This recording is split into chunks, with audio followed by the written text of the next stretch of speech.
Piracy. It's as old as the sea itself. But the pirate legacy has been hijacked by Hollywood and romantic fiction. Pirates, we're told, are faintly noble, selfless independents, toiling for king and country. The real pirate story is much darker. Pirate lives were nasty, brutish, and short. Lives that for a brief moment in history terrorized the oceans, demanded the attention of the naval might of Europe, and then sank out of sight.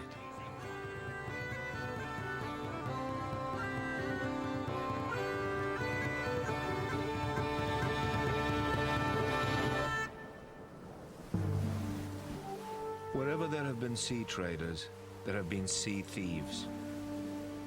Controlling the sea meant controlling the world. But pirates were the worm in the apple of sea power. Even in the ancient world, coastal raiders constantly violated Greek and Roman ships.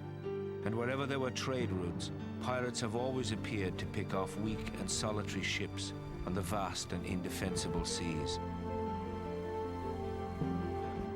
By the 16th century, empires had become global, and it was a field day for the sea wolves. Piracy was approaching its high water mark. And it was then that one of the most celebrated of all pirates first went a-roving. He called himself Blackbeard. His beard was black, which he suffered to grow of an extravagant length. In time of action, he struck lighted matches under his hat, which appearing on each side of his face, made him altogether such a figure that imagination cannot form an idea of fury from hell to look more frightful. His real name is Edward Teach, though he also goes by such aliases as Tack, Thatch, Tash, and for some reason, Drummond. But even during his lifetime, all you needed to know was Blackbeard. He is psychopathically addicted to violence, and he's as ferocious as his image, which features 6 loaded pistols, a cutlass, and a musket. More sinister still, Blackbeard is savagely unpredictable. It's how he rules, keeping everyone else on edge. Even a friendly card game is shaking hands with the devil. You never knew when Teach would go off, like he did when his first mate Israel Hands called his bluff. In a bad game, you play hands. Born in Bristol, England about 1680, Blackbeard explodes into history in 1716 off the Carolinas and Virginia. He has his way with merchant shipping of all nations. In time, he is both the governor and the Chief Justice of Carolina in his pocket. In command of a flotilla of small ships and as many as 700 men, he captures a massive French frigate, and he rechristens her as Queen Anne's Revenge. She carries 40 guns and a crew of 300. At the peak of his power, he blockades the port of Charleston, South Carolina. Holding for ransom a local magistrate and his child, he keeps the town on its knees for 4 days. The outrage is too much. The governor of Virginia puts a price upon his head. By November 22nd, 1718, Teach is history. Though it takes 5 musket balls and 20 cutlass slashes, the last of which severs his head from his shoulders. And so, Blackbeard moves into legend. Himself spectacularly dead, 13 of his crewmen hanged, and no treasure at all. The total elapsed time of his career? A little over 2 years. It's odd seeing Blackbeard come to this undistinguished end. For piracy started out as far more illustrious, a feature of British imperial policy. As early as the 16th century, English ships carried letters of marque, entitling them to attack, loot, sink, or capture ships belonging to all enemy nations. France, Holland, Portugal, and Spain. Especially Spain, for such piracy was economic warfare. This was the period when the Caribbean was the Spanish lake, which was looked on by English sailors the way a lion looks on a herd of wildebeest. In effect, England licensed certain merchant captains to become lions. They called them privateers. It amounted to sanctioned plunder, a profitable if dangerous vocation. But one man's privateer is another man's pirate. How could you control a whole generation of well-trained privateers, whose greatest weapon was their independence? The answer was, you couldn't. Said Admiral Nelson, "The conduct of all privateers is, as far as I have seen, so near piracy that I wonder how any civilized nation can allow them." And when privateers became pirates, they have allegiance to nothing save their own purses and bellies and tankards. Still, privateering worked, and in the beginning at least, it gave the world its first great privateering hero, Sir Francis Drake.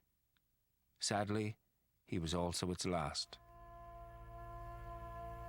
Drake's career as a pirate was due to two things: global politics and Spanish gold. Finding the New World was a quest for gold, and from Columbus onward, the Spanish had mastered that quest. For nearly a century before Drake, they scarfed up Inca and Aztec precious metal to send back to Spain, but not before melting it down and reminting it into crudely fashioned coins of silver, pieces of 8, pesos, or gold coins called doubloons.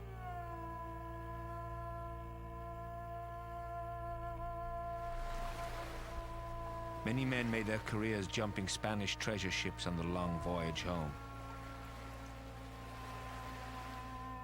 But only Drake tormented the Spanish so relentlessly that he earned the nickname El Draque, the Dragon. Drake was an explosive cannonball of a man full of vanity, ambition, pride, intense religious zeal, vehemently Protestant, vehemently anti-Spain. Spain is the great Catholic champion of the Pope, and he hates the Pope like poison. Drake was born near the coast in Devon in 1541. It was a time of building tension between Catholic Spain and Protestant England.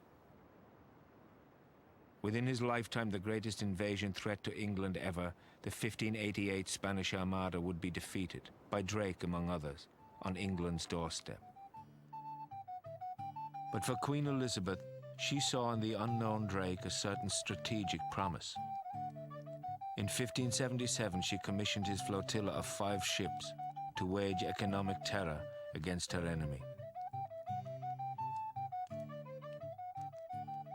Drake knew that where the silver came from was on the other side of the continent. That Pacific seaboard is unguarded. It's the soft underbelly of the Spanish Empire. So if you can get there, then you can get to the treasure at source. So he has this idea: he will take a strong force of ships, he'll go around South America, he'll come up the other side and raid along that unguarded Pacific seaboard at will. On December 13th, 1577, Drake set off from the port of Plymouth on the south coast of England, heading into history. 2 years later, coming home from attacks on Spanish imperial shipping and blown off course, he would become the first Englishman to circumnavigate the globe. The pirates' desire for gold drove them deeper and deeper into unknown worlds and uncharted seas. They pushed the envelope of navigation. Most of the men who opened up the South Seas began, like Sir Francis Drake, as pirates. Drake would always insist that he had letters from the Queen authorizing him to do what he was doing. No one ever saw his instructions, and so we don't know whether he had or not, but it's really immaterial. You did whatever you could get away with. You haven't got any laws of the sea in those days. Drake's flagship, the Golden Hind, was his only ship to complete the voyage. 100 feet long and 18 wide, it was a floating city, though a cramped one.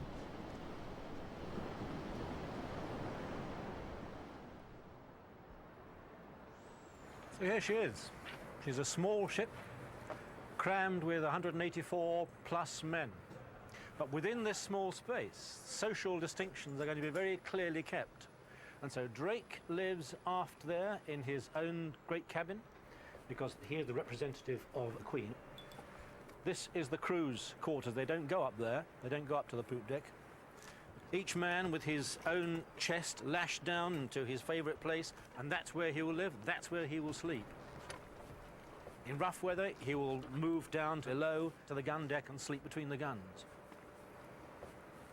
But that's the conditions that the serfs live under, and it's totally different from the conditions that the gentleman and the captain live under. Ships were built on various levels for social reasons, to distinguish between the lower orders and the upper orders, and also for the very practical business that this was a fighting ship. And so from this upper level, men would be able to leap onto the decks of a ship that was being grappled, and from the lower level, the guns would fire away into the belly of the other ship. Trying to uncover the past using only the implements and conditions available then is called experimental archaeology. 20 years ago, a reproduced Golden Hind set sail again. The captain of the new Golden Hind was Adrian Small.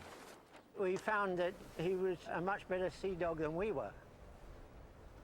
He did things with his ship that we found are very, very difficult to do. They wouldn't attempt to do long passages into the eye of the wind or against the wind like a modern yacht. They let the ship go off before the wind and just sail to another part of the ocean where they might get more favorable winds. But to reach the Pacific, there is one fearsome impediment that every ship must endure. At the tip of South America, the Straits of Magellan. The passage through Magellan Strait would be today considered quite a feat in any sailing vessel, let alone a period galleon. That is a tremendous feat to sail, and in the centuries that followed, sailing ships avoided going through the Strait of Magellan and preferred to go around Cape Horn. It takes 6 weeks, but Drake battles his way through the straits and emerges into the relative calm of the Pacific. No English ship has done this before. Conquering the straits gives him the one feature sought by every pirate since Drake: sudden and overwhelming surprise.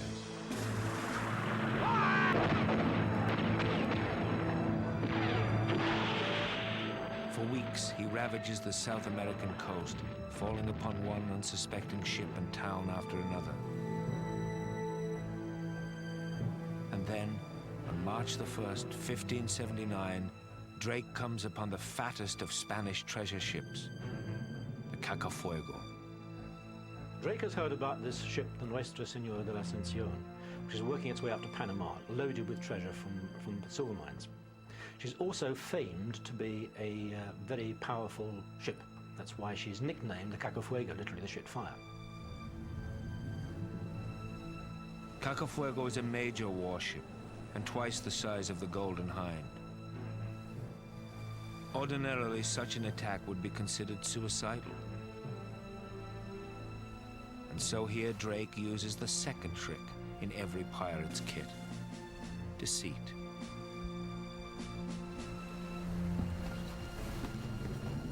What Drake does is he throws out a number of loaded wine jars full of water to slow him down, and crams on full canvas and starts moving towards the Cacafuego. So the Cacafuego, this unknown vessel, looks like a labouring merchantman. She's obviously travelling under full sail, but she's not making very good speed. So, in order to find out who she is, the Cacafuego turns round, comes back towards Drake, and comes alongside. And the captain of the Cacafuego hails this other ship. Who is she? What does she want? Drake's answer is surrender. Why should I surrender? Laughs the captain of the Cacafuego. And for answer, Drake has one of his culverin fire which carries away the mizzenmast of the Cacafuego.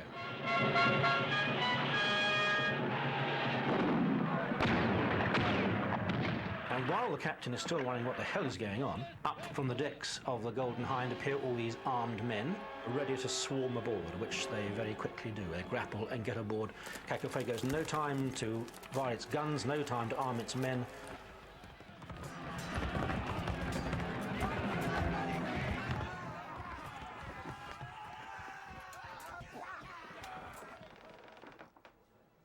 He's finished. It's a very short, sharp, brilliant engagement, and Drake has taken a superior vessel.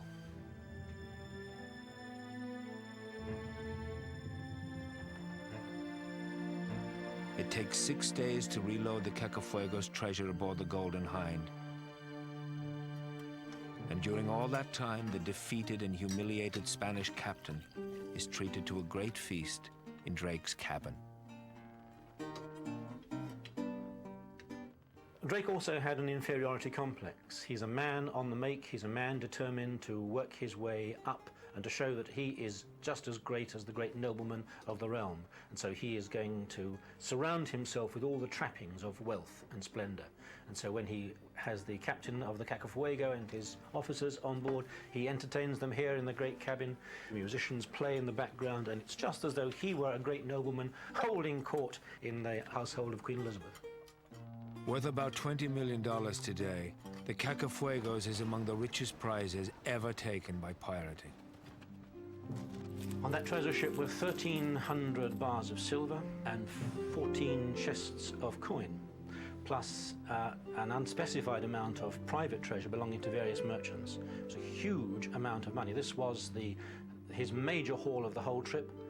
To give you some idea, when he got back to England, he was able to pay the backers of the expedition 4,700% return on their investment and provide the Queen with money which was the equivalent of a year's government expenditure.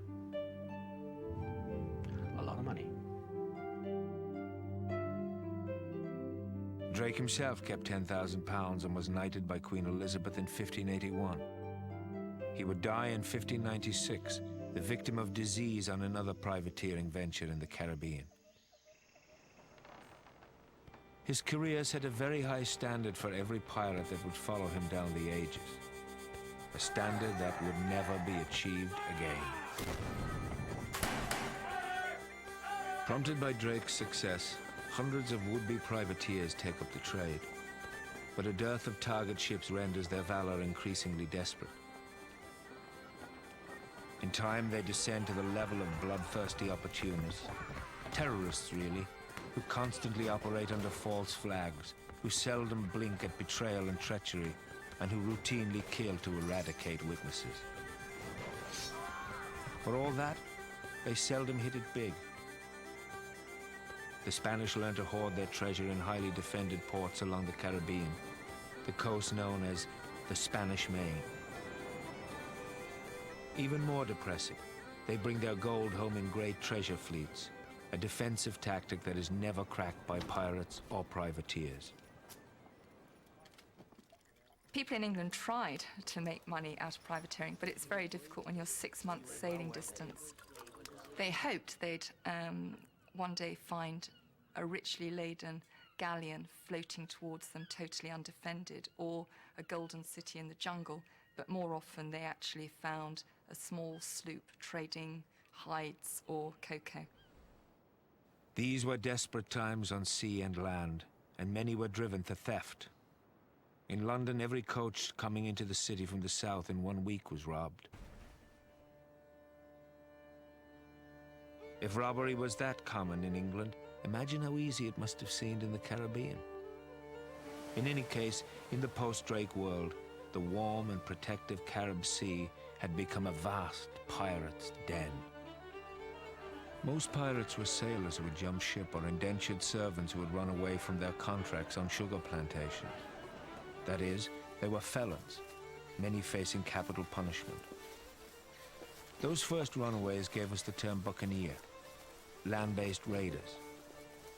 Their name is derived from boucan, the native word for the rack on which meat was smoked. Sleeping rough in the jungles, they originally made their way selling cured pork to passing Spanish mariners. It was a way of life quickly discarded once they noticed how easy it would be to plunder those same ships. They became buccaneers. In the beginning, the island of Hispaniola was a major buccaneer base. To the Spanish, they were a nuisance that needed dealing with. The buccaneers were chased off Hispaniola by the Spanish, and they became pirates, and they were joined by an assorted bunch of English and Dutch soldiers and seamen and deserters, and together formed this terrifying bunch of young men. They were mostly in their 20s or 30s. Oddly, it was their apprenticeship in hunting the fast and elusive wild boar that made the buccaneers good pirates. Hunting the stationary helmsman was hardly sport. The weapon that I'm handling is called a fusil boucanier, a buccaneer's musket, from the French. This one dates from about 1650 or 1660. Its distinguishing characteristic is the huge length of its barrel. As you see, this one is nearly 6 feet long. With such a weapon, a skilled marksman could bring down a wild pig on the run, or he could pick the helmsman off of an enemy's deck. The buccaneers were good shots. They were very good shots. They were masters in the use of small arms, the first who gave it any attention.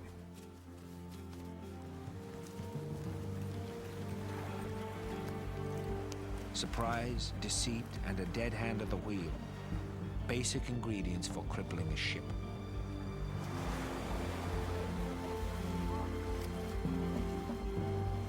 On this occasion, the pirates used canoes and paddled straight up to the windward side of the ship. Using long-barreled muskets, they shot the helmsman and the crew working the sails, causing the ship to fall away from the wind with her sails flapping. Firing continuously, they rowed up under the stern and with further shots cut through the main sheet, so the ship was totally disabled.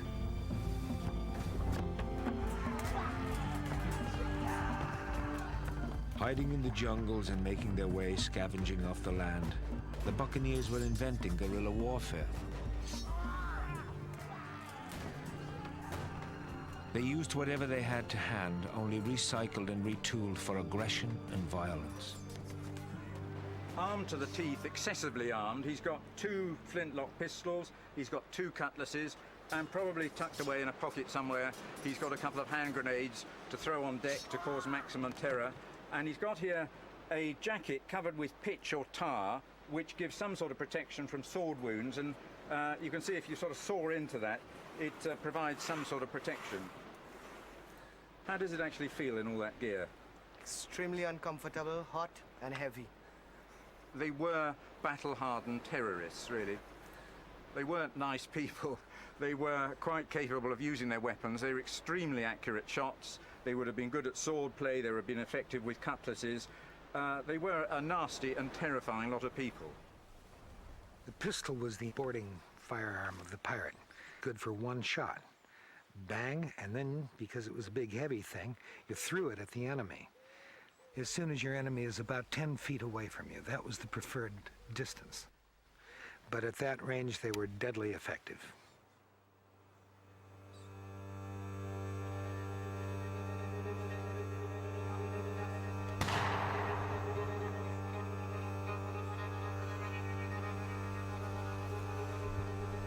Well, let's see how seriously we've inconvenienced our enemy here.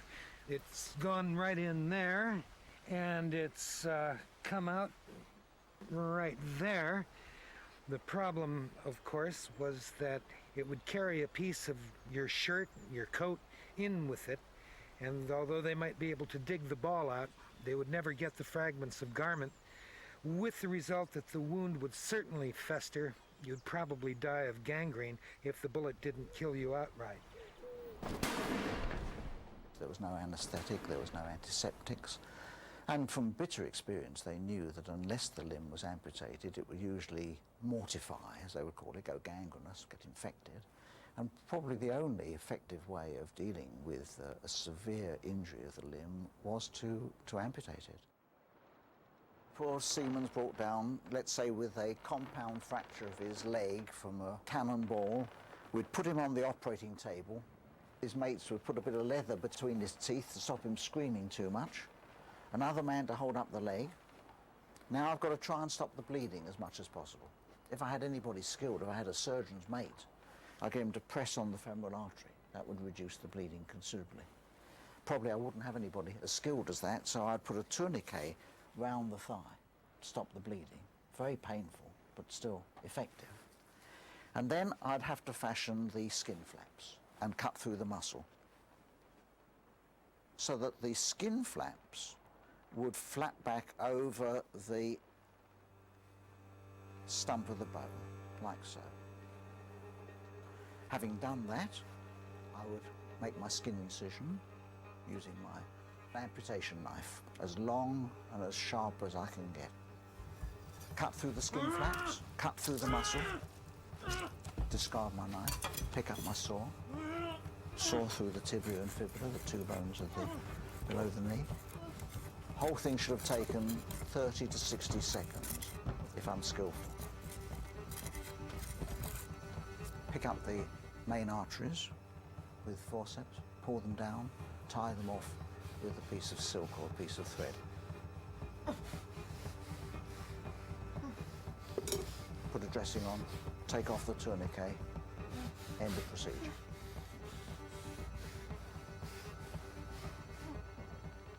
Give the patient a couple of opium tablets, plus or minus a good slug of rum. Take him off the table. Still, even the one-legged ones were lucky. Most amputees died of gangrene within a few days. A pirate boarding party meant all sorts of lethal shrapnel slicing through the air. One of the most dangerous weapons was also one of the smallest. The grenade, a favorite weapon of the pirates. Spherical cast iron ball, about 5 inches around, loaded with 5 ounces of gunpowder. Fused with a wooden fuse, hollow with a compound in it, driven home, and sealed with wax so that no stray spark could get into it. When it was lit, it took about 6 seconds to go off, and you could throw it about 90 feet. The blunderbuss, a favorite shipboard weapon. We're told it was Blackbeard's favorite. It was loaded with a handful of pistol balls, and when it was fired, it would create absolute devastation over a broad area of decks. It had to be fired like this, from this position, so that when it recoiled, and its recoil was massive, it would be cushioned that way. If you made the mistake of putting it to your shoulder, it would break your shoulder. But all the firearms were one-shot weapons, then they had to be reloaded. The backbone of any boarding action was the cutlass, a thrusting weapon or a cutting weapon, used over and over. It was short so that you didn't get the blade hung up in the rigging if you were handling it on deck, and also you could swing it in a tight-packed group of men. Pirates constantly faced better armed and outfitted foes. Strangely, however, they often quailed in the face of, what was it? Possibly the pirates' desperate valor? This meant the pirates were continuously capturing new and better equipment and improving their arsenal. And since they usually stole boats as well as loot, it can be said truly they got their money for nothing and their ships for free. Pirates, on the whole, preferred small, fast ships. I mean, I think one of the problems with the movies is in the past they've always shown these vast pirate galleons. In fact, the records show that the pirates preferred small brigs and ideally what were called sloops, which we would call today a gaff cutter, which was a single-masted vessel in those days with a very big mainsail. And they were very fast and they were very big. They were often up to 70 foot in size and could carry a crew of 50 to 100 men. Once they'd stolen a ship, the pirates would refit it like drag racers, customizing it for speed. And the place to start was with the sails. To make yourself go faster, you put up more canvas, but you would try and get sails that spill the wind quickly. If you can spin the wind quickly and get rid of it, then you get more wind in and you increase your airflow. And that's one way of, other than increasing your sail area, it's another way of increasing your speed. A sail is like an airplane wing, really. Only a few modifications and you're overtaking a lumbering merchantman or skipping away from the Royal Navy. Speed was survival. Because the ship would want to be in a good state itself, you know, for seaworthy and fast if possible. If they could find a faster one, I'm sure they'd use it. But speed wasn't everything. You had to know where you were going. People like to equate these early ships with space capsules. But you know, the space capsule has ground support, communications, and a full range of people assisting them, even though it's quite far away. When these ships left, they literally were entirely on their own. Chip Reynolds has skippered replica galleons and knows firsthand the importance of navigation and the navigational uncertainties faced by early mariners. This instrument, the crossstaff, was essential to tracking the position of latitude. It would be used by sighting celestial objects, the sun, stars. To sail the Atlantic safely, mariners would take sightings of the elevation of the sun each day, allowing them to follow a single line of latitude all the way across. These waters were uncharted, and so after weeks, sometimes months of sailing, they faced another dragon, the shoals and reefs that protect the shore. The lead line was really one of the most critical pieces of navigational equipment to transatlantic crossings. The mate or another crew member would be standing on the channel and cast the lead into the bottom. Then they can read the depth right off the line. Even in calm seas and on sandy bottoms, a ship will soon break up. In wild seas, it can break up in minutes. If they ended up on a sandbank or if they ended up coming ashore unexpectedly, their vessel was ruined, they were marooned and probably dead. Once they had a fast ship, most 17th century pirates sooner or later made their way to British Port Royal, Jamaica, the cosmic center for all manner of buccaneers, privateers, and pirates. Anyone said to be, in their own words, living on account. They came to Port Royal because the British knew that for Spain, piracy was not just some swashbuckling inconvenience. It struck at the very idea of a colony, its umbilical cord. At heart, what made colonies work was maritime commerce. If a colony was to be any good at all, it had to be good for the mother country, and that meant a steady stream of goods and profits crossing the Atlantic. Not for nothing was British Jamaica smack in the middle of the Spanish Lake. Port Royal officials were said to be easy touches for letters of marque, and almost any reprobate with a stolen ship could get one. Anything bad for Spain was good for England. Privateering was an ideal startup trade for a new colony. It required very little in the way of capital investment, and it offered very quick returns. Though the islanders gained security and the buccaneers gained access to what was the best port and the best market for prize goods in the Caribbean. What happens is really quite amazing. Here we are sitting at the end of a peninsula that surrounds perhaps one of the seventh largest natural harbor in the world, which has no water, has no other amenities to support life, and yet still becomes the launching port for maritime terrorism, which is really what the buccaneers were. They were licensed terrorists. Port Royal by 1692 is a town of some 8,000 persons, certainly much larger than New York even became 20 years later, and a crossroads of the Asian, African, and European continents, a melting pot, a cosmopolitan city.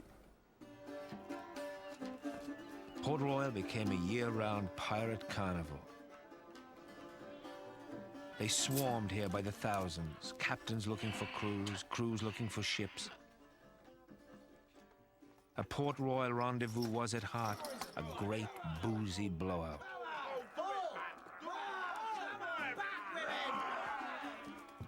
A priest newly come from England saw the town as essentially irredeemable.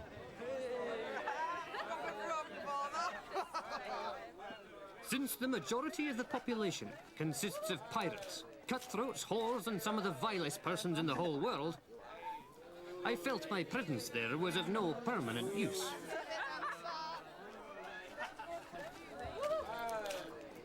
Turning his back on the town, he left Port Royal to its own devices. The pirate lifestyle was undeniably attractive. But that very freedom from responsibility, from possessions, complicates pirate history. Pirates were not good nesters, and they mostly drank up their profits. So pirate artifacts are hard to come by.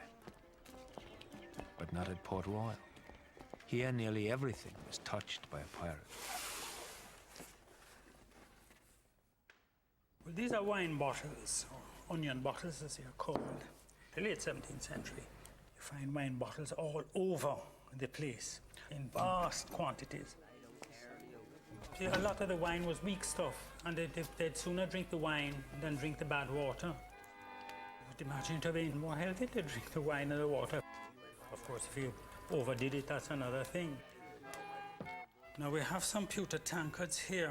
It's patterned off the work of a silversmith. You know, it's a poor man's silver. And the thumb piece here on the lid is interesting. It's a Bacchus head, god of drink, and a very elaborate handle. Very nice piece. Probably French.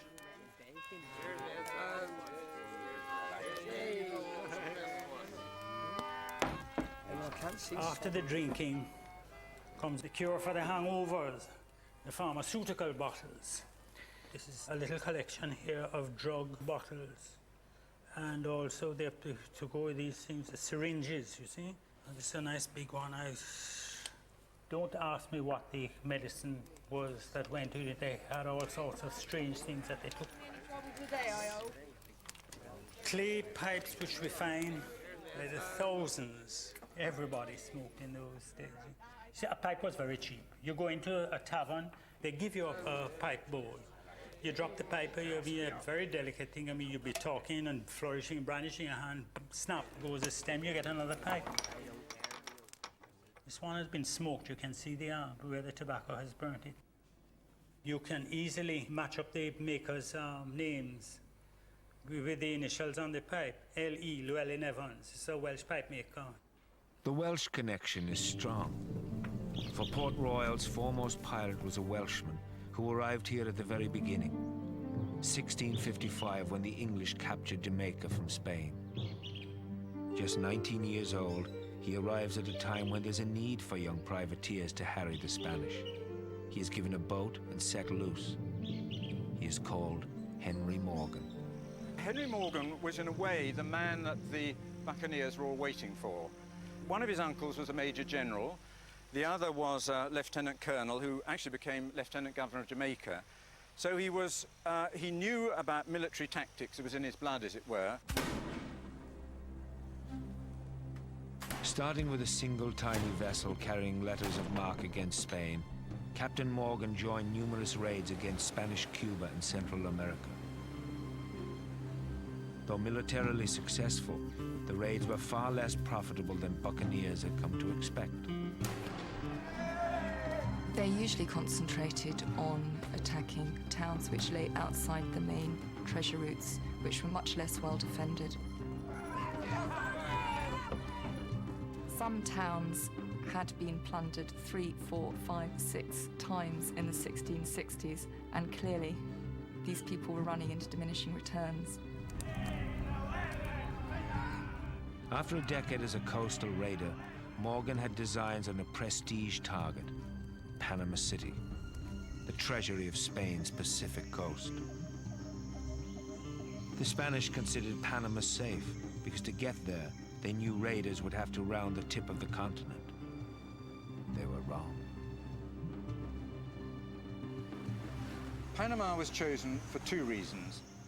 The buccaneers were pretty sure they'd find masses of gold and silver there. And the second thing was it had a sort of symbolic reason. It was the great Spanish city in the center of America, and if they could capture it and better still burn it to the ground, it would wipe out Spanish influence for a time and be very shaming for the Spanish. For Spain, the Caribbean had become tiresome, what with all those English privateers about.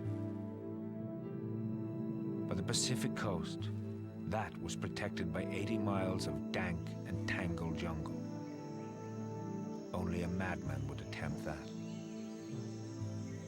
And so the Welsh madman, Morgan, puts together a flotilla of 38 ships, 2,000 men, the meanest and largest soldier of fortune outing ever. His plan is bold, and the odds are stacked against him. They would overwhelm the Spanish fort on the Atlantic side of the isthmus. From there, they would row in small boats up the Chagres River, cross the remaining jungle on foot, and surprise the Pacific Spaniards from behind. The Dutch surgeon and buccaneer Alexandre Esquemeling was there. As we went further up the river, we heard Indians howling in the distance and crying, "Ha, perros, a la selva! Go to the jungle, ye dogs!" None of us knew what terrors lay ahead. It sounds a good plan, but it isn't. The river gets too shallow too fast. Soon they are slogging through mud and hacking through the undergrowth. I think it's impossible for us really to understand, the conditions they were facing. There were clouds of mosquitoes biting them all the time, all sorts of nasty creatures. There would be leeches clinging onto their feet as they went through the water.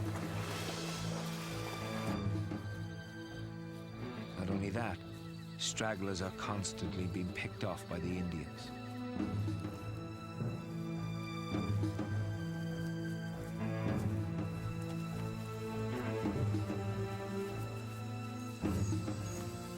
Settlers abandoned their plantations, stripping them of provisions and livestock, even poisoning their wells.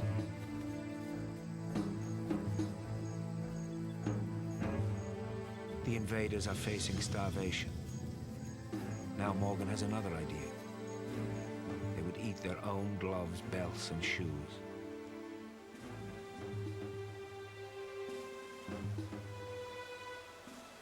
They slice the leather into strips, beating it till it is wafer thin. Then they boil it.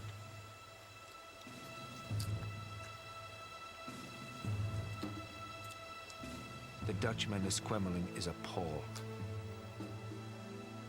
Some persons who were never out of their mother's kitchens may ask how these pirates could swallow and digest these pieces of leather. To them, I say, if they ever experienced such famine as the buccaneers did, they would certainly do the same thing. At the end of their 9-day trek, Morgan's bold plan had consumed 800 lives, over a third of his original force. Exhausted, shaken, and depressed, Morgan's men stagger out of the thickets and blink in the rude sunlight. Before them, the Great Panama.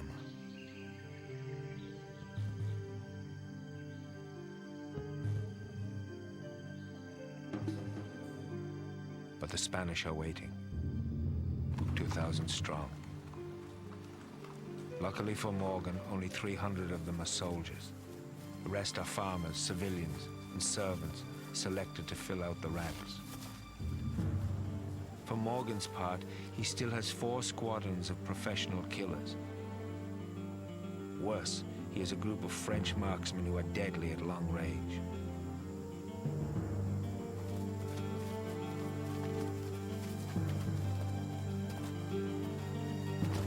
Morgan sends one of his squadrons to capture a hill which he sees overlooks the battlefield, and the Spanish think that he's actually retreating. and broke ranks and started to attack in total chaos.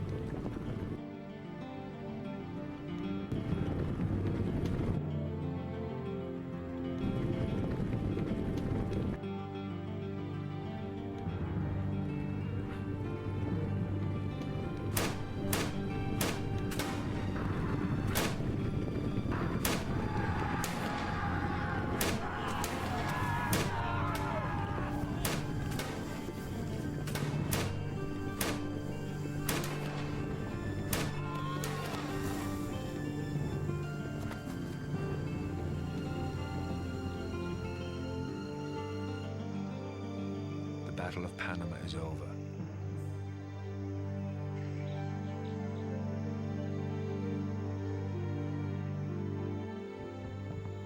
But the Spanish are determined that nothing of value be left. Most of the treasure is carted off or hidden. Adopting a scorched earth policy, they even lay waste to most of their own city. Panicking, Morgan's army sees its dreams of avarice going up in smoke.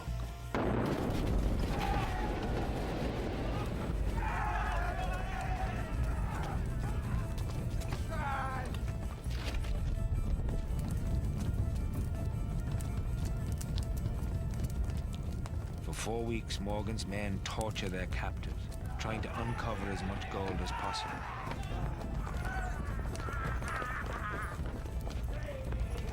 But they miss the biggest prize.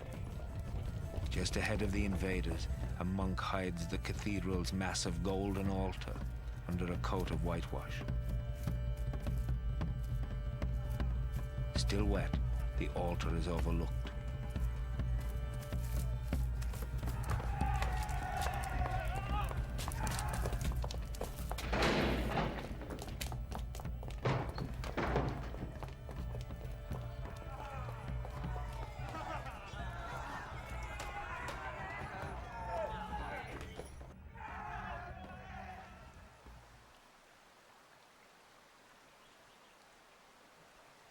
They came away with 175 mules loaded with silver ingots and gold, something like £2 million, $3 million, which divided between over 1,000 men didn't come to very much. And there was a lot of aggravation at the end of it that Morgan had cheated them. They felt that the men didn't get what they deserved.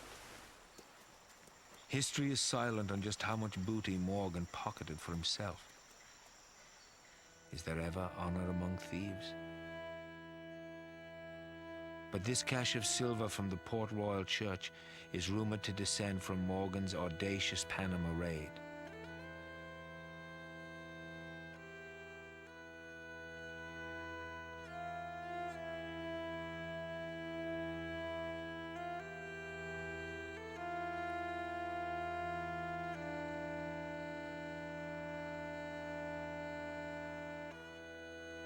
Morgan leaves Chagres for Jamaica in March 1671. He returns to a changed world, a world that has no place for audacious raids and patriotic violence. England was at peace with Spain. To mollify her, Morgan was arrested and taken to London for trial. But popular opinion preceded him. He found himself a hero. He was knighted and sent back to Port Royal as the new Lieutenant Governor, Sir Henry Morgan.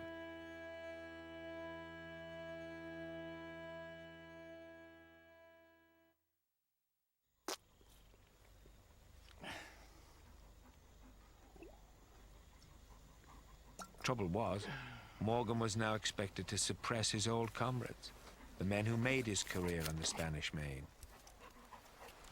He was a great buccaneer leader, but he was absolutely not a great bureaucrat. And of course he was expected to attend council meetings, and he didn't. And he just took to drink and having a good time with his mates in the local taverns. It's really sad. His last few years he was very ill. He was drinking far too much and just died peacefully on his ranch. His doctor said he died of drink and staying up too late. He was one of the few buccaneers to come to a relatively peaceful end. Morgan died on August the 25th, 1688, after 13 years on the right side of the law. It killed him, apparently. His funeral featured a 22-gun salute from all the ships in Port Royal Harbour.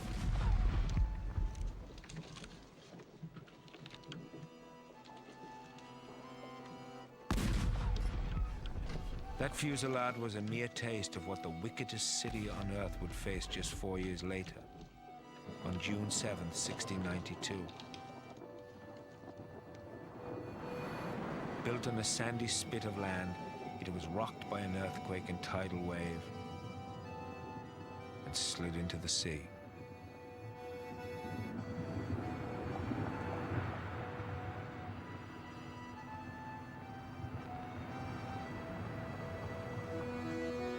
A watery grave is all that remains of the pirate capital and the 2,000 who perished with her.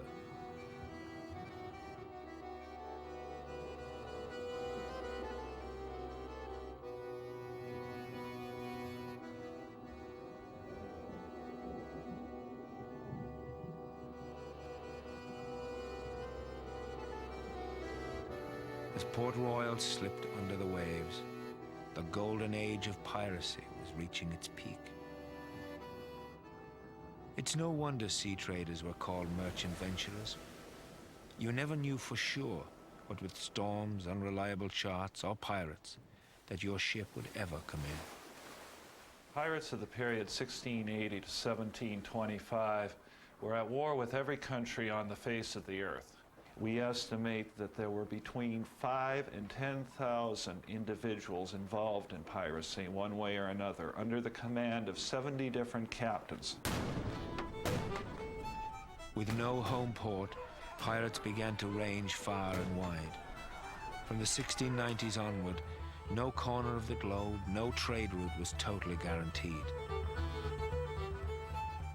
Now it was the trade routes from Africa, loaded with ivory and dazzling gems, that caught the pirate imagination. Or the fragrant casks of spices and silks from India and Persia and the Moluccas. That was the stuff of dreams. It was a good time to be a pirate. World trade was expanding into exotic markets. But for most of the 17th and 18th centuries, the great world navies, British, Spanish, Dutch, and French, were at each other's throats. They'd no time to protect their merchant vessels, and no time for pirates. That's when the old idea of privateering was dusted off. This time not as a weapon against shipping, but against pirates. And the first man to try this was called William Kidd. A Scotsman living in New York, he serves as a royalist privateer with distinction and marries well. He uses these contacts to secure a commission to rove the East Indies, relieve pirate ships of their booty, and return the loot to America for the colonial government. Next. He'd need seasoned veterans, men who aren't squeamish or finicky. He finds them in the quayside taverns and ordinaries of New York. He finds his old privateering crew, in fact. Gunner's mate. I'm not sure that pirate hunting was all that they had in mind. He recruits crewmen. Among them are men that he knows to be pirates. Some of those men were sailors who had run away with his own ship 10 years earlier. Would he have hired them if he had honest intentions in mind? My name is William Kidd. When I sailed. My name is William Kidd. When I sailed. On September 6th, 1696, Kidd set sail. His is a motley crew, 152 dangerous men en route eastward to do the king's work. This is no patient and forgiving crew, and conditions aboard Kidd's ship Adventure Galley are terrible. Remember, this is a time that even when ships were good, they were bad, as the magisterial Dr. Johnson understood. No man will be a sailor who who has contrivance enough to get himself into a jail. For being in a ship is being in jail with the chance of being drowned. A man in jail has more room, better food, and commonly better company. Now, of course, here we have the forecastle. And the ship's galley. The irony, of course, is that it was only in pleasant conditions with sunshine and nice, easygoing situations that you would actually have hot food. Something like this, where you really needed the hot food, as you can see, it would be impossible to maintain the fire, and you're living off of cold gruel and a hunk of bread. Yeah. The bread would usually be infested with either weevils or maggots, and it's my understanding that Royal Navy men preferred it when it was infested with maggots, on account of the weevils left a bitter aftertaste. Kids men, as an extra bit of a treat, would have a piece of cheese as part of their ration, but even that had its own special horrors, because there was a long, thin, and nasty worm that dwelt in the bowels of the cheese. That was particularly wretched and horrendous and vile tasting. But this crew especially, all work and no prey, got old way too soon. They began to murmur and complain. When one is a bit too vocal, Kidd flies into a rage.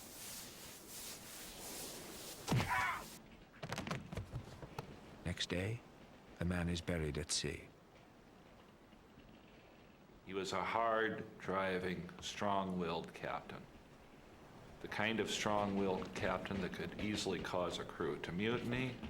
On the other hand, the kind of strong-willed captain who would often succeed. Kidd is now at large with scant prospects on the vast Indian Ocean. Despairing of finding a pirate ship to attack and its booty to confiscate in the name of the law, he fixes on the idea of boarding the very next ship that appears. And that is the Quita Merchant, an undefended ship in the lucrative India trade. Kidd knows it to be a protected vessel, but flying a false flag, he seizes her anyway. It would be his greatest mistake. The Quita's owner has connections. The India trade threatens to boycott Britain unless the Admiralty puts a stop to Kidd. But for the moment at least, Kidd has a worthy cargo: silk, muslin, calico, sugar, and opium.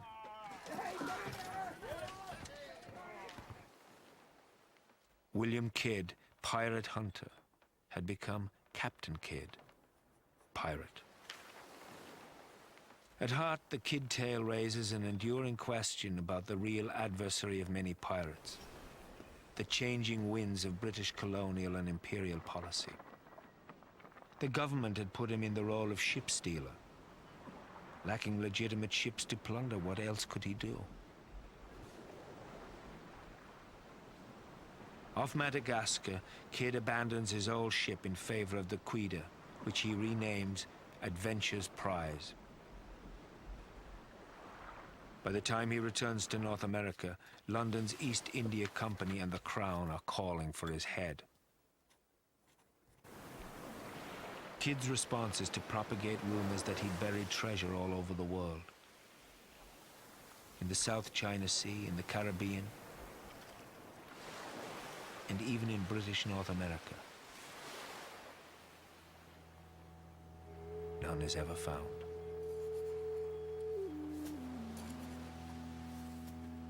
Kidd is a hunted and haunted man. What he needs is time. Plainly, he could defend himself in any sort of fair trial. After all, everyone knows the Sir Henry Morgan saga. Kidd, too, could well come back from the courts a hero. Meanwhile, his wealth would be safe underground.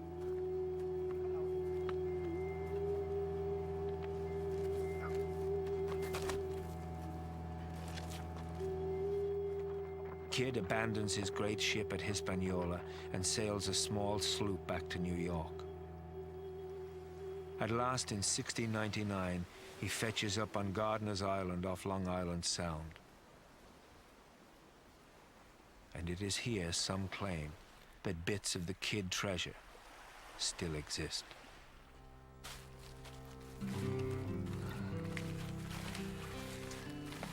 This is where it all began. All the marvelous treasure hunting stories that have entertained us through childhood. For it's here that in 1699, Captain Kidd's buried treasure. It's perhaps the most famous buried treasure of all time. But Kidd will never see his treasure or Gardiner's Island again. Arrested, he is on his way to London's infamous Newgate prison. The faintest echo of his glorious world still reverberates in a single surviving artifact. This is a small piece of what was then known as cloth of gold, silk with gold thread woven through it. Well, according to Gardiner family tradition, Kidd was so grateful for a dinner of roast pork that Mrs. Gardiner had prepared for him that he gave her this silk cloth of gold, and that it was then made into dresses for her daughters, and that a portion of one of these dresses was kept as a family heirloom. In London, Kidd is convicted of piracy. On May 23rd, 1701, 200,000 people come to Execution Dock on the banks of the Thames to witness Kidd's last breath. Not a few are hoping he'll reveal where he buried his loot. But he is drunken and sullen to the end. Kidd's life was a record of bad choices and constant and bitter violence. Said a member of Parliament, "I thought him only a knave, and now know him to be a fool as well."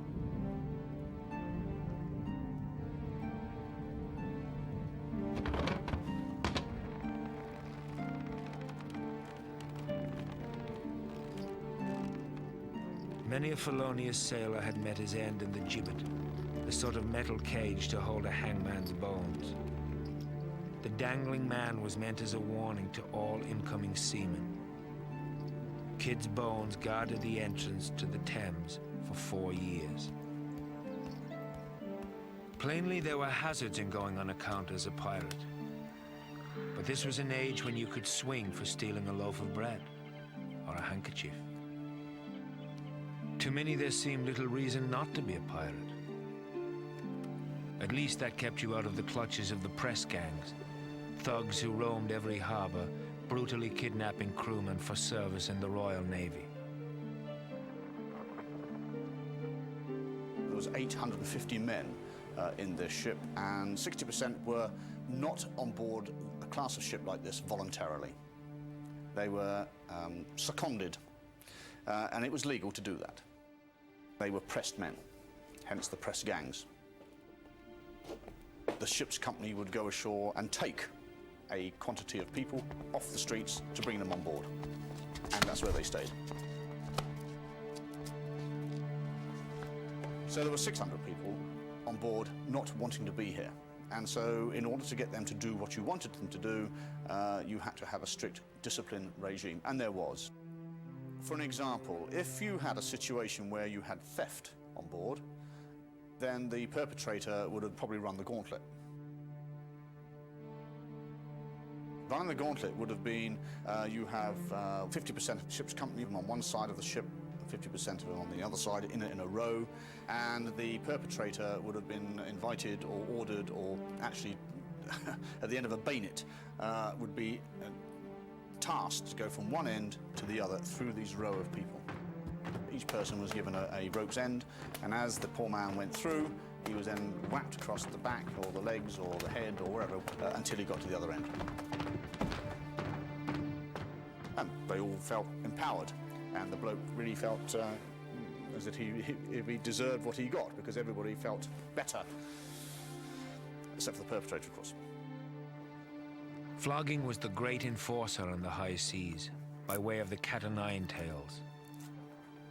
Each sailor to be flogged had to make the instrument of his own torture by unbraiding a length of line into its 3 strands, and then each of those into 3 more, 9 tails. But cats could only be used once, lest their bloody strands infect and probably kill their next victim.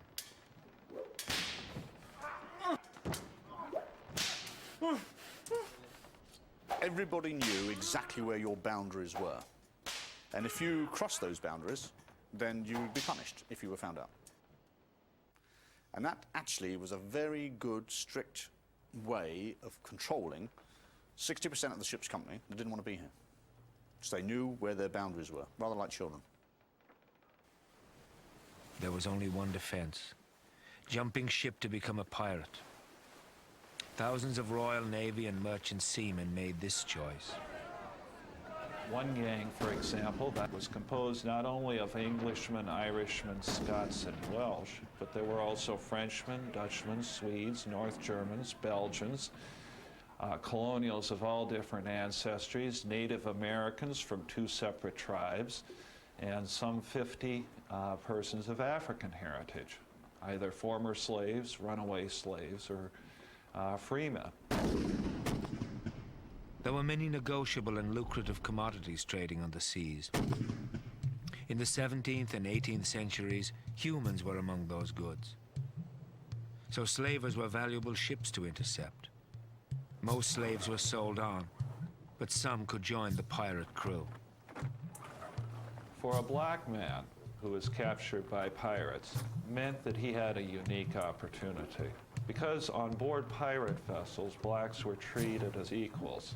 We know that some blacks were elected as officers and captains of predominantly white crews. Some of the most successful pirates in history were black men.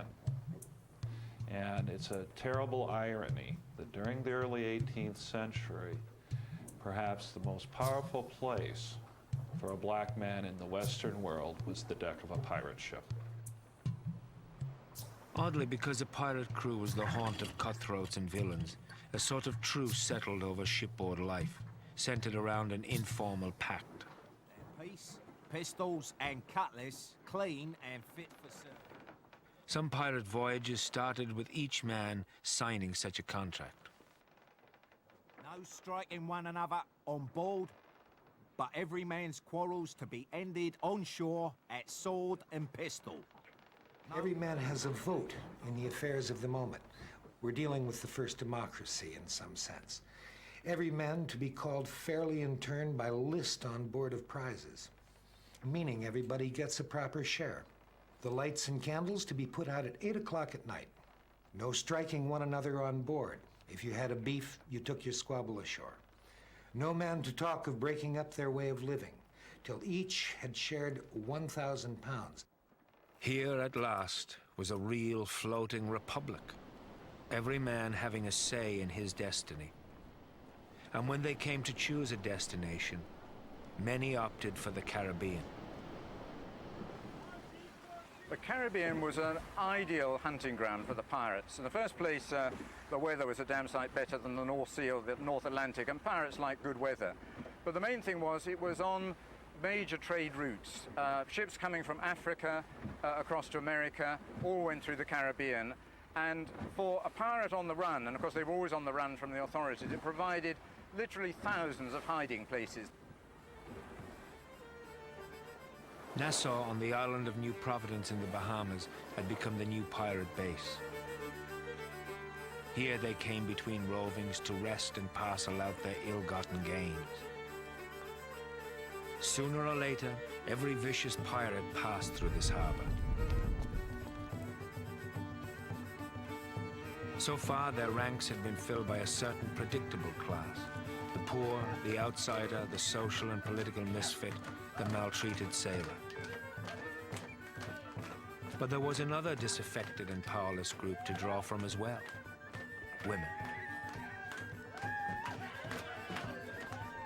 One was particularly nasty. Her name is Anne Bonny.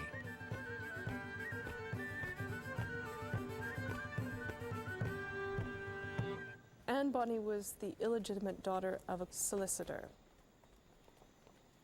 She rather disgraced her father by running off with a man who describes as being not worth a groat. I think he was a sailor, and disappointed her parents' expectations. And it also mentions in the story that she had a ferocious temper. I mean, there's one anecdote that she actually sliced off a woman's nose in an argument.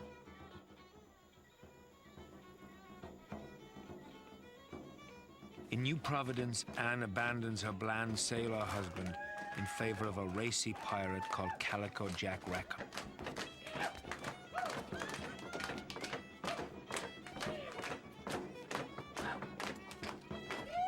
The appeal of piracy to women would have been huge. I mean, it was all about escape. It was about escaping the confines of home and children. And young girls would often dream about running off to sea in the same way that boys would. In no time, Anne and Calico Jack steal a ship in Nassau Harbor and sail off on account. From one of their first prizes, a Dutch ship, they take on board a handsome young crewman who catches Anne's fancy. But something seems faintly unusual about the lad, and he is odd. In fact, he's a girl. A circumstance she confides only to Anne. The crewman's name is Mary Read. One of the points of similarity between Mary Read and Anne Bonny's story is that Mary Read was also illegitimate.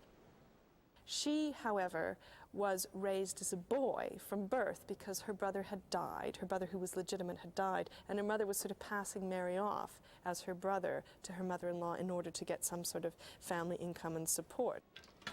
And at the age of 13, her mother had fallen on hard times and sends Mary off to be a kind of serving boy to a Frenchwoman.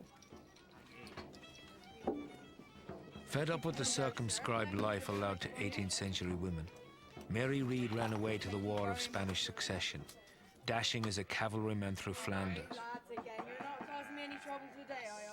After that fray, she posed as a sailor on a Dutch ship, the very one that brought her to Calico Jack and Anne Bonny.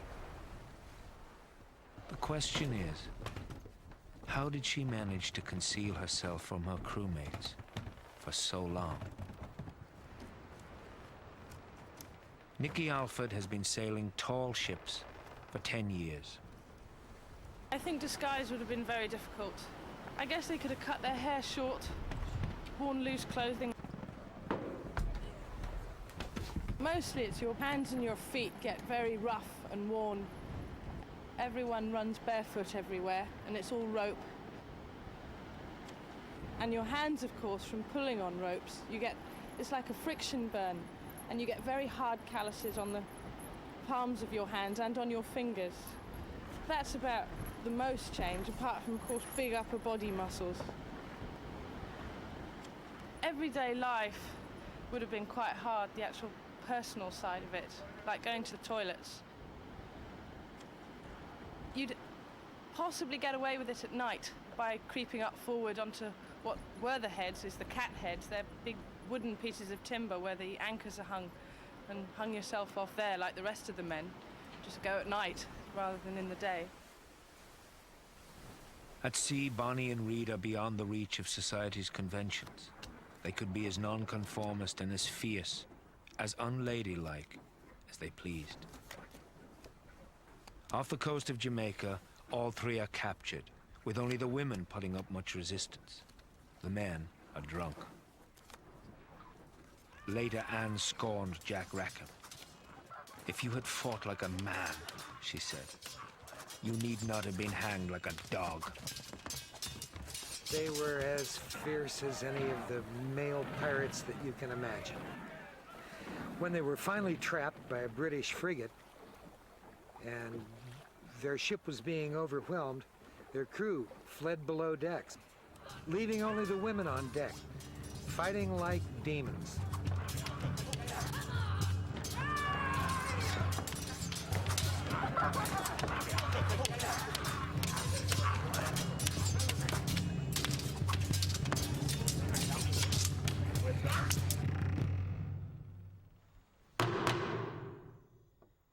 Anne and Mary are brought to trial at the Admiralty Court, Spanish Town, Jamaica. This was news. Well, when Mary Read and Anne Bonny were tried in 1720, it caused a huge sensation both in Jamaica and back in England. It was the first time that there was hard, concrete evidence that women actually had been pirates. I mean, there was plenty of sort of stories about them and ballads about them, but this was the first time that we knew they really existed. And it was as if a fantasy had been made real. Evidence offered in court passes almost immediately into legend and folklore. Just 136 months she braved the tempest cold, and always done her duty did The witnesses seem to sense they are part of history.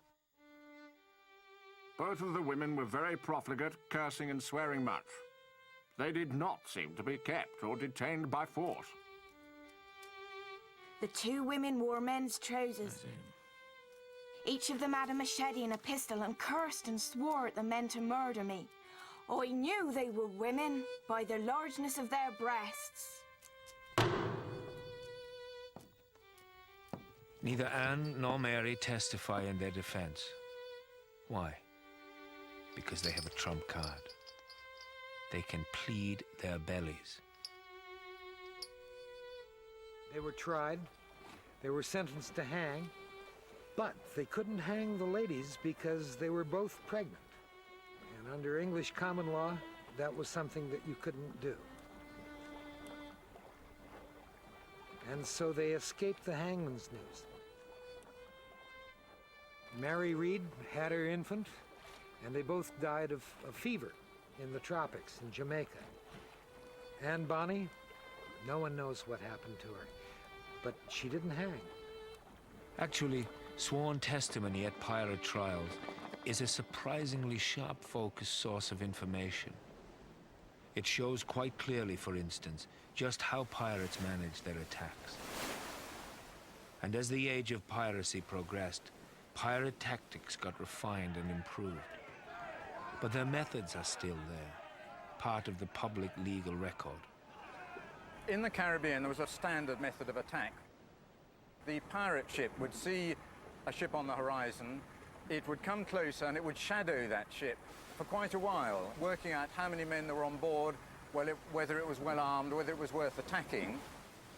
They would then move up closer, probably flying friendly flags in order to lull the crew into a sense of security. They might even come right up close and ask for water or something like that. And then at the last moment, all the crew would appear on deck, maximum noise, maximum terror.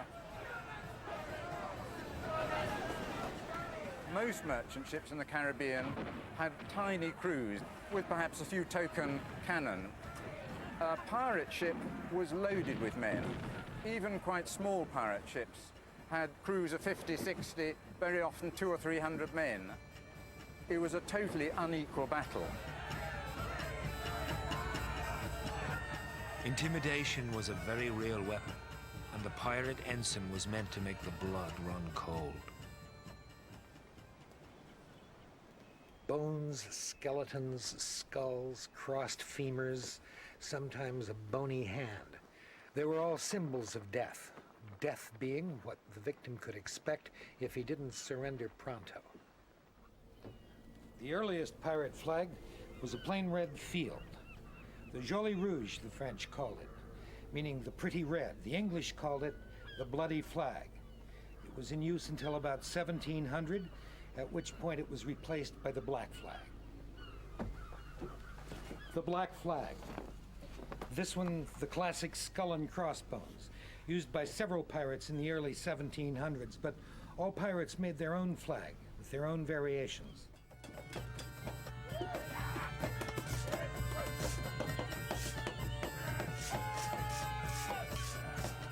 The hope, as always, was that the conquest could be made without a shot being fired.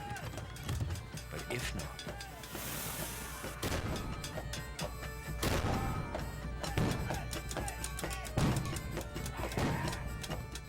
there are so many ways a cannonball can wreak havoc. Colin Harriott has studied them all.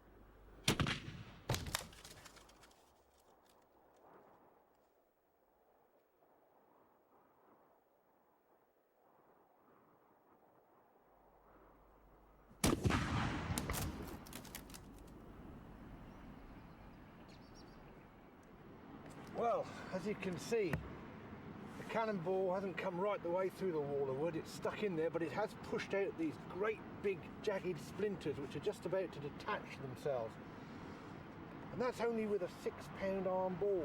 Imagine the devastation of a 24-pounder or a 32-pound cannonball coming through a wall of wood like this. A shower of splinters everywhere. Absolute hell on earth. But I think we're going to have to try again, and this time we're going to put a little bit more gunpowder down the gum. We'll slam her in a bit harder for you. Well, I suppose we're about 25, 30 yards, fairly close for a small gun. This was the range that these would be firing at, which gives us the ability to fire with a flat trajectory or point blank. The phrase point blank now come to mean firing very close, but in its original form it meant to fire at a flat trajectory. So you had to be fairly close. And that's what we're going to do.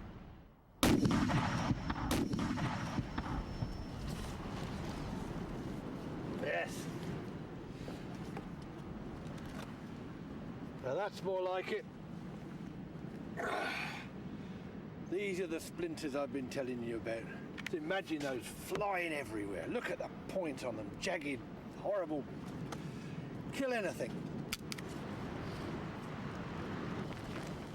The whole point of a cannonball is to smash through the hull, to cause damage. It's not the cannonball which kills people, although a cannonball hitting somebody will make a nasty mess of them. It's the splinters, the debris. They are the real killers. The cannonball does the smashing and the splinters do the rest. On the cat, give him fire!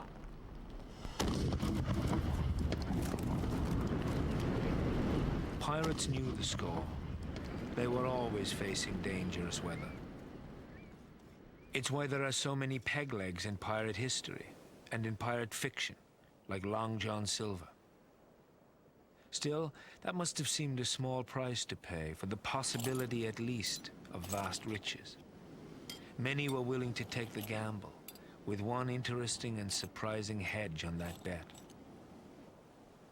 One of the most surprising things about pirates is the medical insurance scheme which pirates established if they lost limbs in battle. And the convention was that the right hand or the right arm was the most valuable. So if you lost that, you got 500 pieces of 8. The left hand was 400 pieces of 8, so much for a leg, and if you lost an eye, you just got 100 pieces of 8.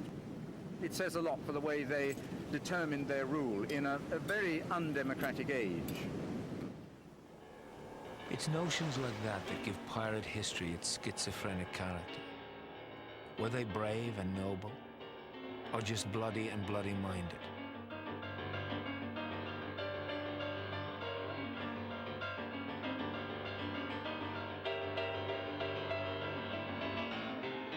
It's important not to think of the pirates as heroes.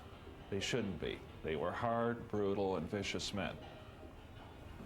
While many of the gangs were described as decent and humane even by their victims, there were crews out there who would have made extraordinarily good studies in group sociopathology. Pirate brutality lived up to anything that we've seen in the movies, and worse. Movies depict pirates who regularly force victims to walk the plank. But there is only one recorded instance of that in history, and that was in 1829, at the very end of the pirate era.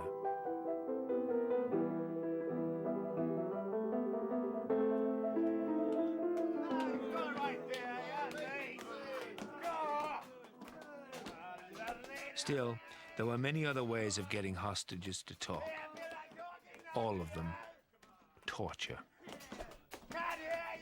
They particularly went for the captain, and if it was discovered that the captain had been cruel to his crew, they would simply cut his throat and throw him overboard, or torture him before throwing him overboard. It was the pirates getting their own back, really, because most of them were former seamen, getting their own back on the people who persecuted them in the past. Infinitely unrelenting and gruesome are the varieties of pirate torture. One ship's captain tied all his gold to a rope and dangled it out his cabin window. He cut the rope just as he was being captured. his lips were sliced off and cooked in front of him.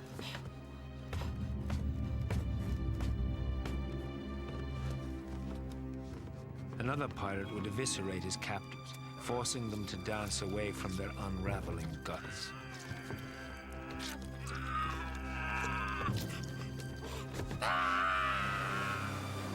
But there was also a slow torture, actually the slowest, though it often had the same inevitable result. It was called marooning or abandoning on some wretched island. It was not the paradise we regard a tropical island today. With only a pistol and a Bible, the maroon man faced sure death. Marooning was the penalty that gave us one of the greatest novels of all time, Robinson Crusoe.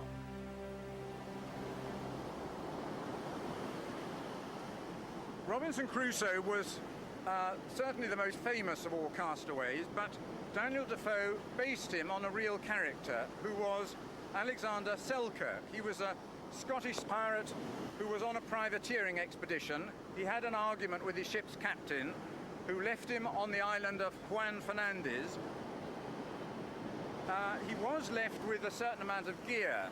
He had a pistol and a hatchet and a knife and a Bible, which he always maintained kept him going through the hard times. He was actually there for 4 years and 4 days, and when he was eventually picked up, he could hardly speak any English. Wild goats left by earlier Spanish explorers were Selkirk's mainstay, furnishing him with cloaks, umbrellas, and dinner. He hunted them by chasing them off cliffs. Selkirk regarded himself as a new Adam in a new Eden. This was an era when even pirates saw themselves as modern incarnations of biblical heroes. He joyfully sang psalms to the birds and to all of God's creation.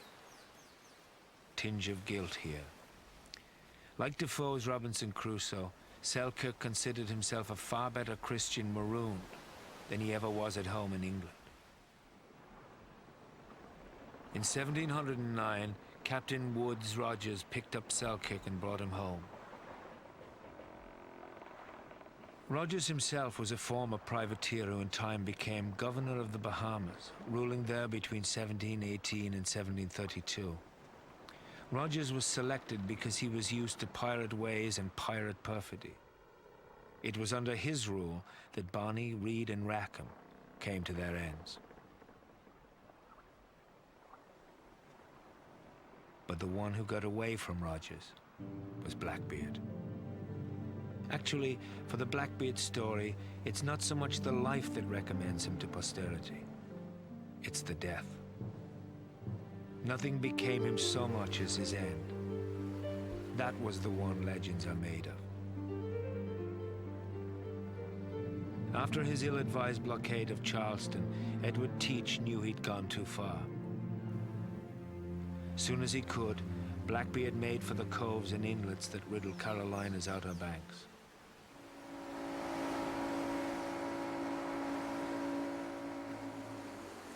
He'd realized that he had thrown up a red flag, and he was very high profile following the blockade of Charleston. And I think he came to the conclusion that it was about time to downsize the crew.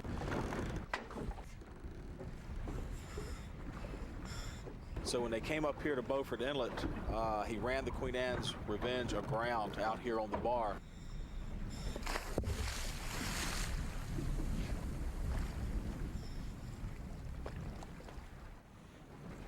Archaeologist Dave Moore and his team are investigating what they believe to be the last and final resting place of Queen Anne's Revenge. So far, they've recovered 2 anchors and many cannons. They all suggest this was a large warship, possibly even Blackbeard's. With the Queen Anne's Revenge being located, if indeed we can prove that she is, it's only the 3rd pirate ship, to my knowledge, that has been located anywhere in the world. So that certainly adds a certain amount of significance to this particular shipwreck. apart from its obvious association with Blackbeard the pirate, perhaps one of the most notorious pirates that ever sailed.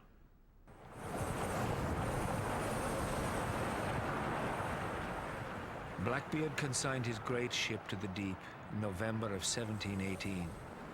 Then, aboard the Adventure, a small sloop of just 10 guns, he headed for the Ocracoke Inlet.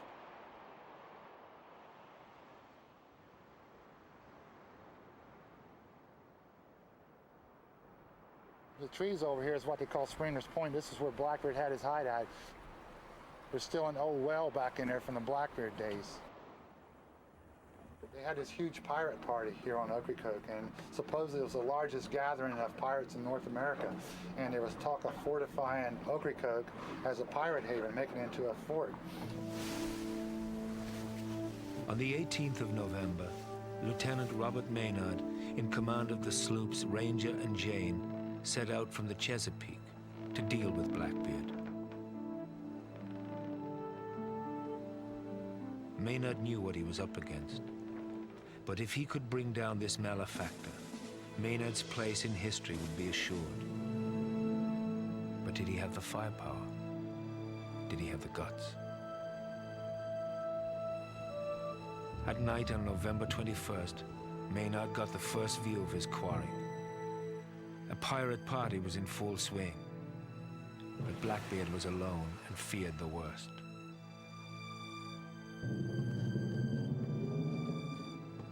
He didn't really know who it was, but he figured they'd send somebody to kill him, so he was pretty much walking back and forth all night long. And one of the, like Ocracoke, one of the way Ocracoke got his name was Blackbeard was saying, "Oh, cock crow," trying to get the chicken to crow the next morning so he could see who it was they sent to kill him.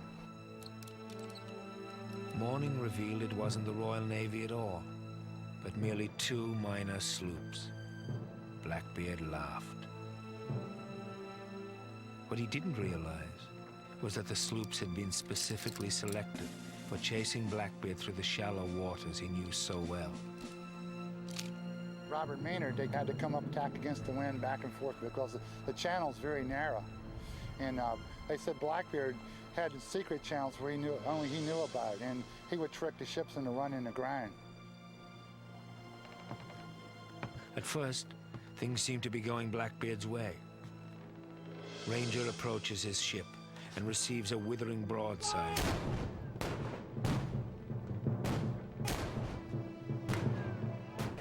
Ten guns worth of swan shot, nails, and scrap iron. 6 are killed and 10 wounded. Now Blackbeard turns to finish off his second pursuer, the Jane, Maynard's own ship. Smartly, the lieutenant pilfers an old pirate trick, keeping his crew below deck, making it appear his little ship too is abandoned. Blackbeard can taste his victory. Let's border and cut him to pieces and give no quarter! But wait, surely there was more than this on board. Where's the rest of them? Where are they? Surely they be hiding. Then from the hulls of the sloop, we were surrounded by British Marines from the bow, the stern, the port, the starboard. And there must have been 80 of them. Oh, there could have been no more than 18 of my men left. They fought diligently, but it grew more and more hopeless. And then, the sea began to grow red with our own blood.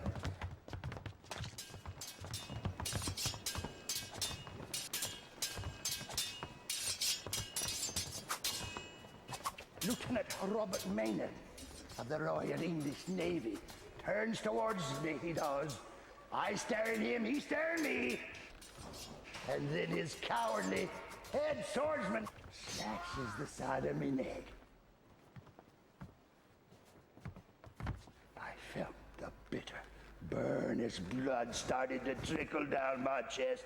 Lieutenant Maynard takes his pistol and he aims that pistol right at my heart, and then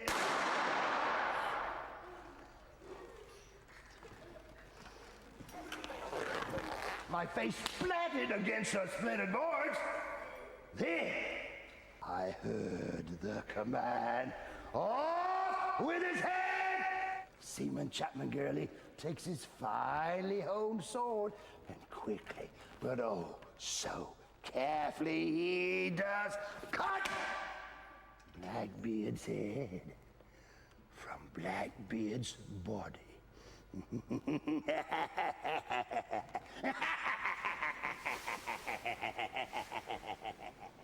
Still, Blackbeard lives on in folklore.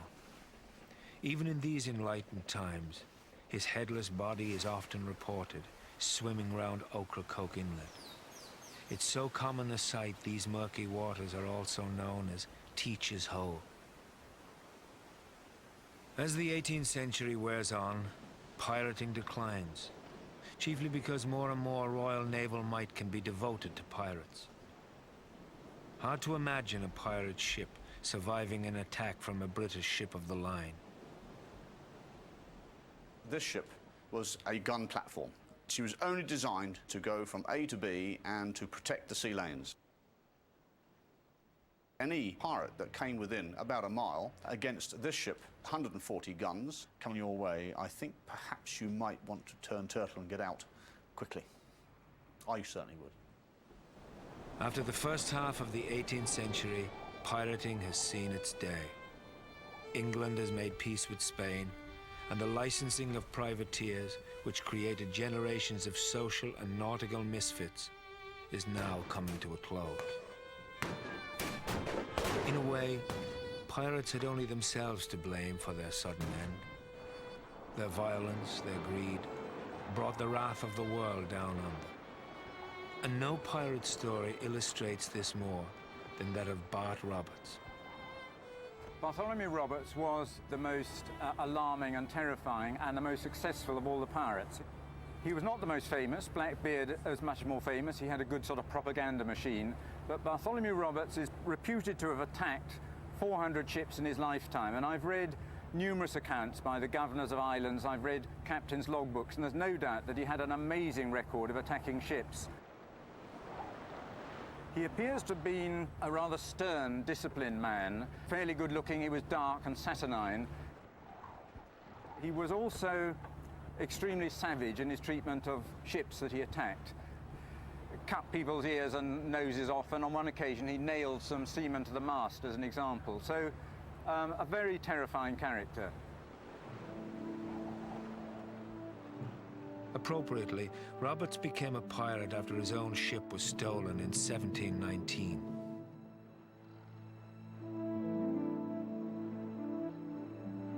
A sober and orderly man, he preferred tea to alcohol, knowing it to stand in the way of his ruthless efficiency. Port by port, he swept down the African coast. At the slavers' harbor of Wita, Roberts came upon a dozen ships. All surrendered immediately, except the brig Porcupine. This so enraged Roberts' mates, they soaked her decks in tar and torched her.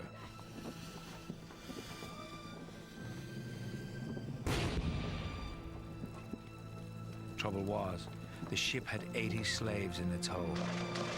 A horrified onlooker reported they were under the miserable choice of perishing by either fire or water.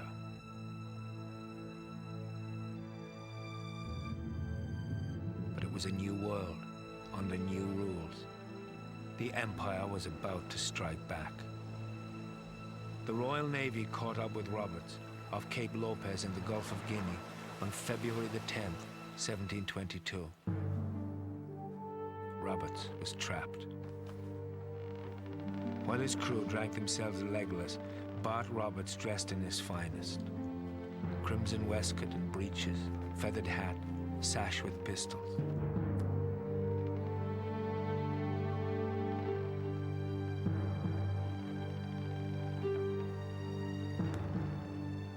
He then calmly awaited the end.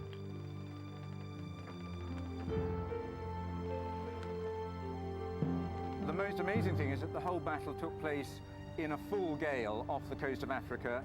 Gales sweeping across the decks, water everywhere.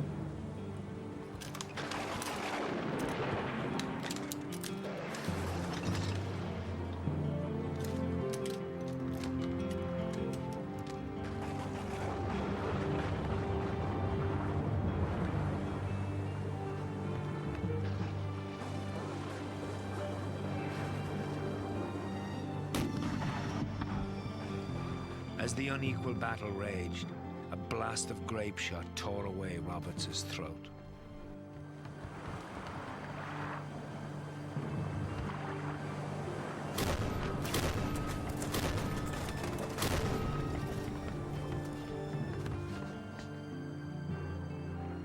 His constant request while he lived was that his body be tossed overboard rather than be liable to the gibbet as some pathetic moral lesson. That request was granted.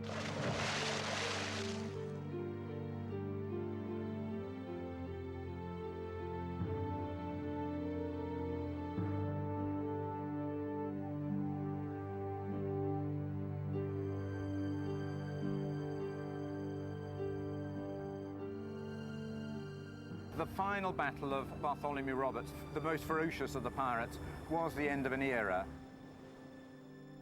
From that date onwards, the Navy was simply doing a mopping up operation. And I think what my final vision of that, the end of the great age of piracy, is on the little islands outside every seaport around the coast of the Atlantic, the bodies of pirates, tarred to preserve them, being pecked by seagulls, but a warning to seamen that that's what happens to pirates. 52 members of Bart Roberts' crew were hanged, the greatest mass execution of pirates ever. It was an inglorious end to a mostly shameful history.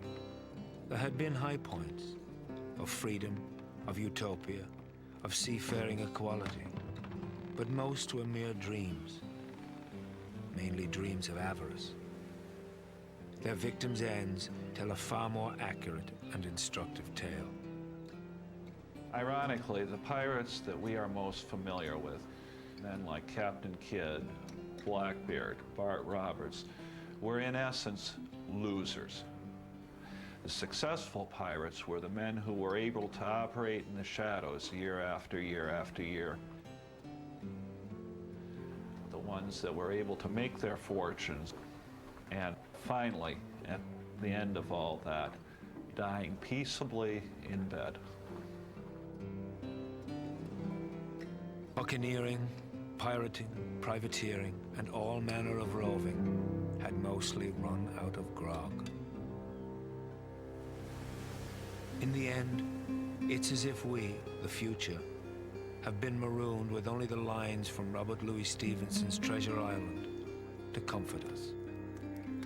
15 men on a dead man's chest, yo-ho-ho and a bottle of rum.